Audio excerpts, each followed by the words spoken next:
Aloha, aloha, how's it? Good morning, good morning. Or aloha kakayaka. Oh,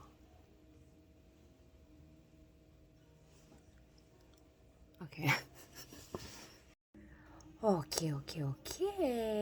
Like I said, aloha kakayaka kako.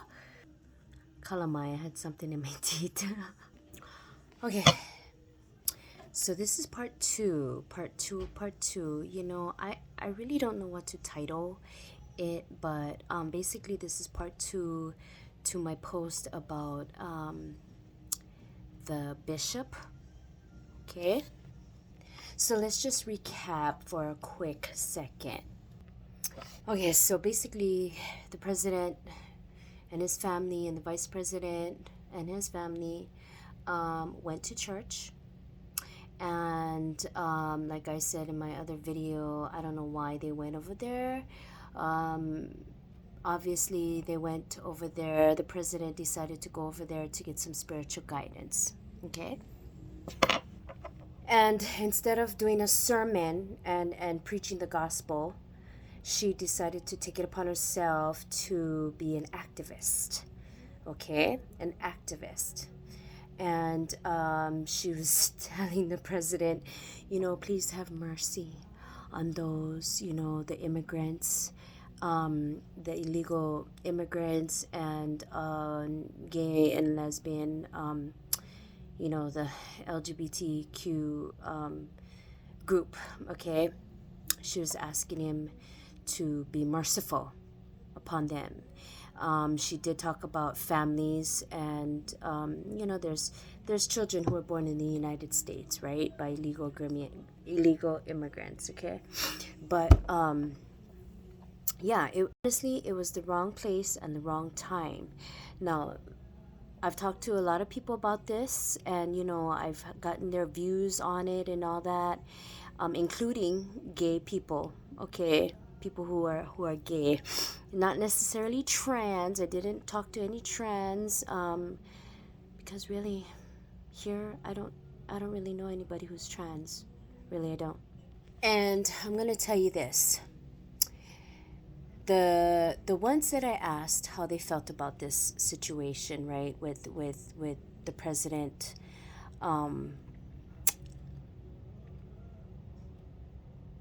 banning pronouns, transgender, and all of that, and correcting what the Biden administration did.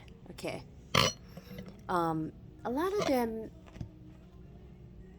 in fact, all of them, said that. I was talking to this one guy, and he said, that that doesn't really apply to me, because I know I am a male. I know that I am gay, and I know that who I am. I don't use pronouns. I don't ever wish to be a woman. I don't ever wish to be, called a woman, because I am a man. Okay? Now, I'm thankful. I'm thankful at least they know what sex they were when they were born. So, it was a quick conversation, not too deep, because it's very simple. Most of them said it doesn't apply to me because I am not trans and I am a man. And, you know, this is what he said. One of them said to me, the trans community makes the LGBTQ community look bad. Basically, that's what he said to me, and it's disgusting. Okay, it's disgusting and it's insanity. And I agree 100%, it's insanity. Okay, now the fact that you want to dress as a woman, whatever, that's your prerogative. That's your prerogative. That's your kuleana. That's your right, whatever. As a human being, you want to do that, okay, fine. And we even discussed about the cis woman thing, and frankly, I am so relieved, because I'm not gonna fight a man and try to convince them that I am not a cis woman. I am a woman. So, that's why I didn't talk about it. I think I talked about it like once or twice. Well, anyway, this judge, Marian Bure, okay, Bure, she decided to take it upon herself and talk to the president about LGBTQ. And in my other post, I said I couldn't assume that she was gay, but really she seems gay, you know. And as far as the illegal immigrants, okay, so the minute you cross that border and you're an illegal immigrant, I'm sorry. I know there's a lot of people that's going to get upset at this, but there is a reason why we have borders anyway, and we have border patrol. Now, if you snuck into the United States illegally, okay, and you lived a life and you made a life, I do have compassion for that, because I do have compassion for the children that was born in the U.S. with illegal immigrant parents. I do. And I would only pray that the president has sense to not separate the families. And of course, right now, you know, there's a lot on the media about illegal immigrants who are criminals, and you know, and people are just making up stuff for real.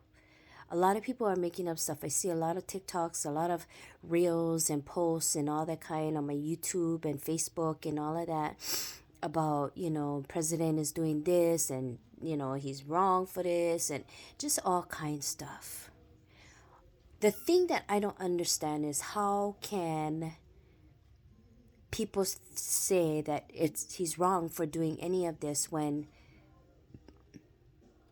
you're an illegal immigrant. You know, you're an illegal immigrant. I just don't understand it. And how can you be upset when you are a man and you want to be a woman and you want people to call you a woman, and or you're a woman and you want to be a man and you want people to call you a man? Like, it's just, come on, people. Like, really. And I have to make myself clear. Okay, I have to make myself clear, because there's a lot of people that are gay and that I love them very much. Okay, because to me it doesn't matter if you're gay. If you're a nice person and you're a loving person and we have a relationship and I know you and you know me and we rock and we, you know, I love you. I don't care. If you're my friend, you're my friend. All right, so just pause if you can say anything and think that I'm hating on LGBTQ, whatever. Okay. But getting back to the topic at hand, my point was why I feel and I believe that a woman should not be leading a congregation. First of all, it's the proof is in the pudding.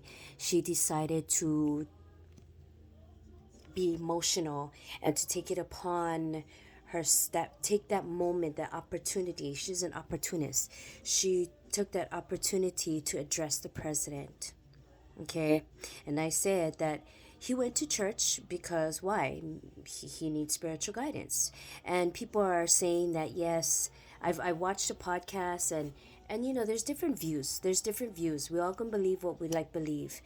I, for one, I believe in the Word of God. I believe in God's plan for us. I believe in God's will for us. I believe in the Bible, what the Bible says. That's what I believe in, and I stand for it. And I don't care who's going to get upset. I don't care who's going to tell me that I'm wrong. I don't care. And you know, there's people that are saying that, yeah, you know, that he's appeasing the people. He's telling the people what they want to hear. You know, God is first. God is this. God is that. God is whatever. God, you know, putting God first. And he said, God is first. He said, God is number one, and he praised God, and he gave God glory, and he acknowledged that God is above all, even over the president. All right. But the fact that this woman, okay, I'm assuming, okay, I'm going to say it, that she is gay because she is fighting and standing for gay rights, okay? First of all, let's get back to the Bible. In the beginning, God created the heavens and the earth in 7 days.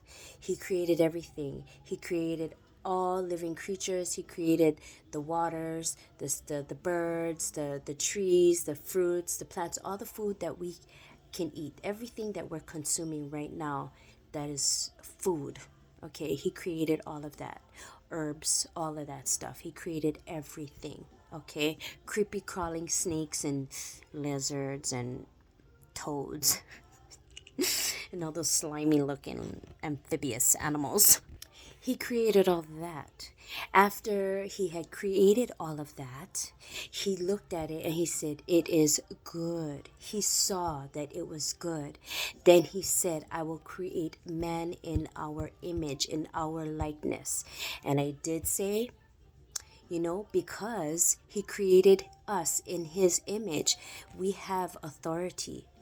We have authority. He gave mankind dominion over all the earth. Okay, there's a difference now. There's a difference.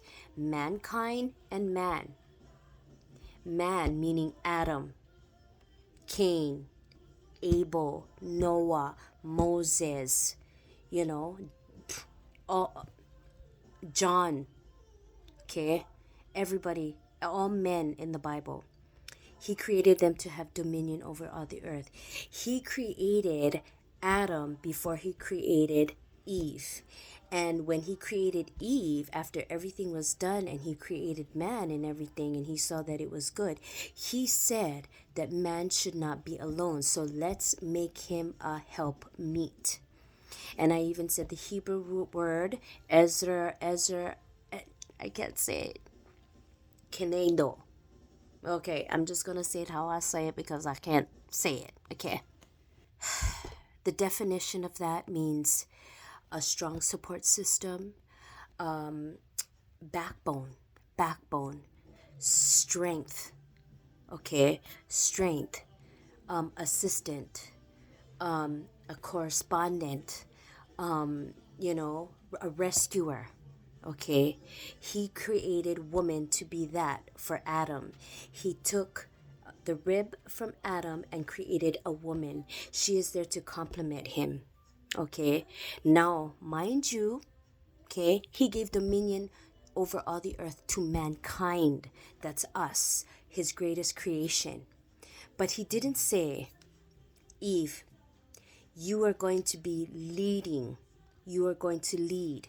No, he said in the Bible that she is going to be his rescuer, his strength, his support system, his assistant.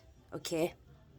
She's going to be there to help him when he needs help. She's going to be there to support him in all the decisions that he makes. She's going to be there to comfort him. She's going to be there to nurture him. She's going to be there to care for him. All right? He created Eve after he created Adam. Now, if he wanted a woman to lead, such as a man does, then he would have created both of them at the same time, and he would have said, I give you both dominion over all the earth. Now, when he gave dominion to Adam over all the earth, it was Adam that named all the animals. He took Adam and said, here, be fruitful, subdue the earth, work it, multiply. Okay? The woman, she is not equal to man. She does not have it in her nature to think logically, to be innovative in that way in order to lead. Okay, the man was created to be the headship. The man was created to be the headship. He was created to be the head of the household. He was created to lead people.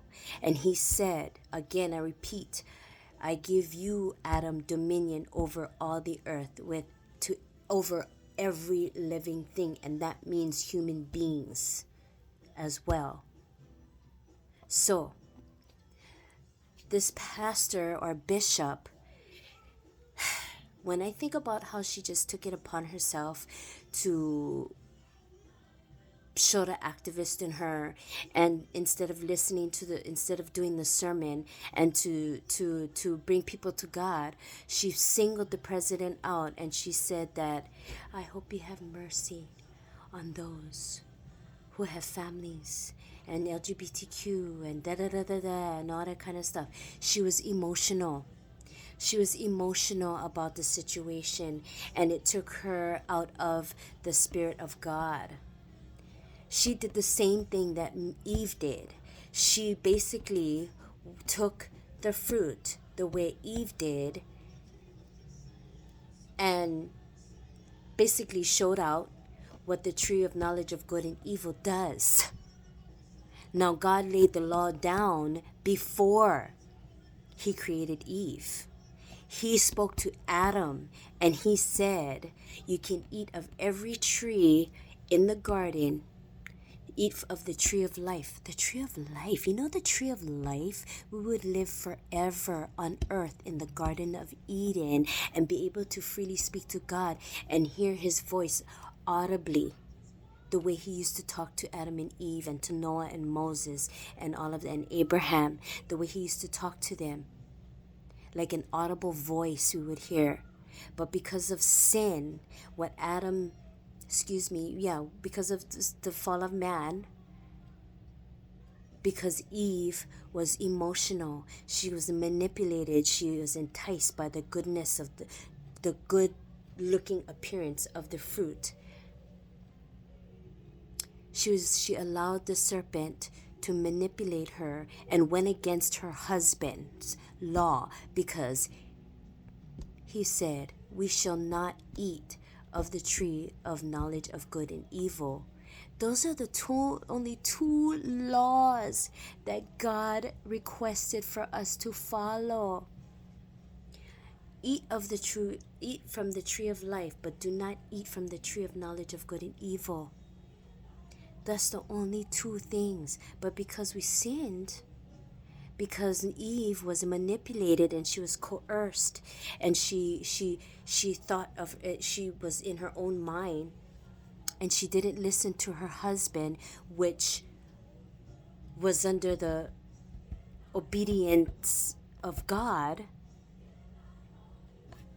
She went ahead and sinned. She went against God's law. She was of her own mind.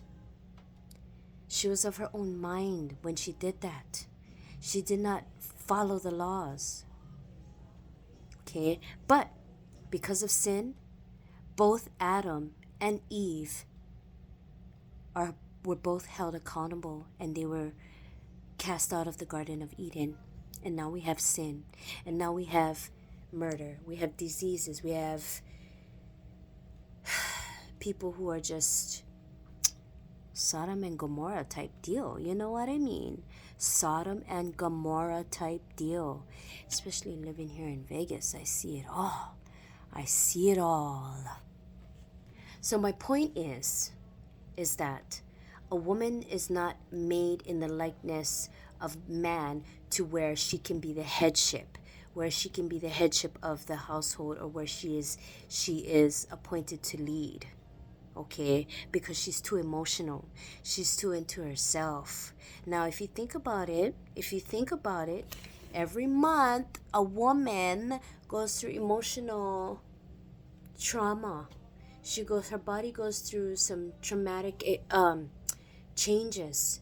When your body is out of balance, when your hormones are out of balance, when your body is getting ready to prepare to have children, you have all this estrogen building up, and an overload of estrogen, right? And it's not being used by an egg and sperm to be fertilized to create a baby. You are out of whack. Okay, your body is out of whack. Women tend to make permanent decisions based on temporary emotions, and that's what the bishop did. Her emotional state of the ban of LGBTQ and transgender affirmation and illegal immigrants and all that kind of stuff. She was emotional. She was all distraught about it. Yes, she had compassion for those who in question, right? Those who in question, okay, for the order of getting rid of pronouns and all this kind they them, you know, and all these people identifying as cats, dogs, rats, you know, all this kind, monkeys, dog, gorillas, all. That is ridiculous. That is ridiculous. Okay. But because she was in an emotional state, she thought it was best to go and address the president in that way. Like I said, number one, it was disrespectful. Number two, it was not the right time. It was she should have talked to him in private, because I'm sure he would have gone to her and spoke to her and said, "Wow, wonderful sermon, Bishop." Da da da da da da da da da da. But I repeat myself. It was I questioned, like, whose idea was it to go, but that doesn't matter. He went. I feel like I believe that it was meant for him to go, to see that he was making the right decisions, that he was doing his job the way he was supposed to do his job, the way he said he was going to do it, and the way he did it. He was supposed to do his job. Yes, he was. So, you know, women, I don't think Marion Bure, whatever, was married. And like I said, as a woman, if you're not married, you have your own mind. Because when you are married and you become one with your husband, you're in submission to him. You're in submission to him, especially when he's in submission to the Lord. Now, she has her doctrines, of course, to preach the gospel and everything. But that wasn't the right thing to do, Bishop Bure. I don't know. I'm probably going to repeat her name like that how many times over and over and over. Anyway, that's my, without reading notes, without reading scripture and all of that. That is my whole point as to why a woman was not appointed to lead. God did not appoint her to lead a congregation, because look what happened. Now, if I was in there, actually, I wouldn't go to a church that was led by a woman. I wouldn't. I'm not saying that I've never gone. I have gone, not by like, oh, okay, I'm gonna be a member of this church. No. I never. I went for funerals, went for weddings, went for, different kind of things, and the pastor was a woman. Okay. But a woman who is a pastor, most times she's married. And even if the husband isn't a pastor and she's married, she still is under submission to her husband, regardless of whether or not she's a pastor or not. That doesn't make her better than him. That doesn't make her above him, because God's order is the man is the headship. He is the head of the household. He is the one who is appointed to lead a country, who was appointed to lead a congregation. All right? And again, we're not talking about business owners, female business owners. We're not talking about female presidents of companies or in organizations, corporations, or whatever. We're not talking about female judges. We're not talking about female lawyers, prosecutors and all that kind of stuff, CEOs of companies and all that. We're not talking about that. We're talking about a congregation, believers of Jesus Christ.